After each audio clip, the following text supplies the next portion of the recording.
You cannot run from yourself. When there is so much of who you are in your work, and if in every place you look you see a piece of your perspective there. When everything reaches you and speaks to you in extraordinarily audible tones, even if you do not like what is said.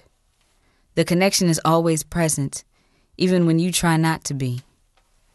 I try not to be. I am a chameleon with the gait of a gazelle, swiftly moving in and out of space, standing out but destined to always blend in, a distinct contrast to whatever space I'm in, but I'm always treated as a part of the cast, even when it doesn't make sense to anyone, not even myself. I am an observationist who lives like an undercover agent, and in an effort to maintain my disguise, I hide everything in plain sight, daring someone to really see me. I'm right here echoes through every poem I have ever written, even if it's not about me. I'm here in the present, the unapologetic and brash present, wondering how to write my future. The past, well, the past is the nothing. That is over before it starts, and only exists in memories, grainy photographs, and as scribbles in my journal. Maybe the nothing is the no thing. The whole that can't be divided by explanatory prose. The black marks on white paper that you don't read, you just feel. That have leapt off the stage and splintered upon impact into a million pieces. A million pieces that I have scraped together, poked and prodded, typed and edited, wrote and erased again and again. Just to remember who I am. This is black marks on white paper. Out of the night that covers me, black as a pit from pole to pole, I thank whatever gods may be for my unconquerable soul. In the fell clutch of circumstance, I have not winced nor cried aloud. Under the bludgeoning of chance, my head is bloodied but unbowed.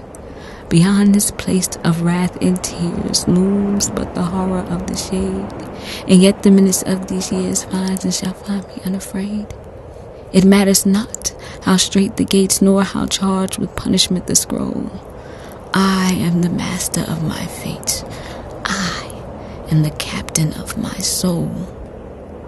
Invictus.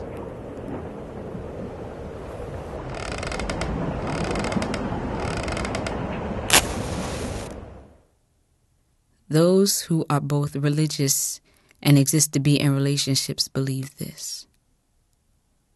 Faithfulness is next to godliness as cleanliness is, yet I have met some dirty saints due to circumstances and watched her come stances with happiness behind my lover's back, yet still found favor in God's sight. See, he told me so on the coldest lonely night, made me face mine own eyes and listen to feedback from mine own mic. It pierced my eardrums as I watched permanent keloids come as a reminder that I have been through something that I am not proud of, yet to some.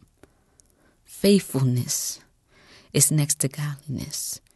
Yet they've never stood next to him to know what his aura feels like never heard his voice whisper the key to the next stage of someone's life in their ear in the middle of the night and dream poems that ignite wickless candles and melt the wax inside their earlobes. Where does God go?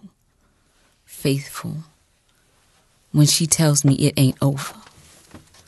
Where does God go faithful when the spirits in my bottle take over? Where does God go faithful when I pray the prayers of the unsober? See, artist and liquor go hand in hand in thought saying, lick her like I'll be goddamned, and a voice echoes from the now empty tempered sand saying, damnation is not the plan.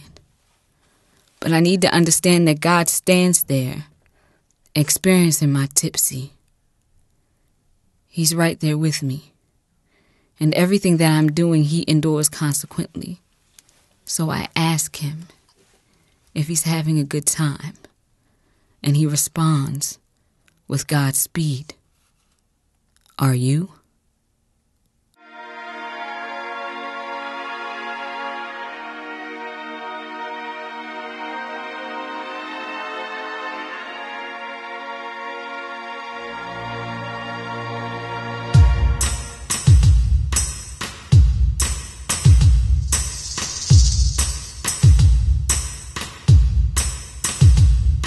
The chrysalis, I'm spun into this, in time infinite, I'm reborn again. A new form I'm in, my my second life begins. Now let's rise, my friend, I'll never walk again.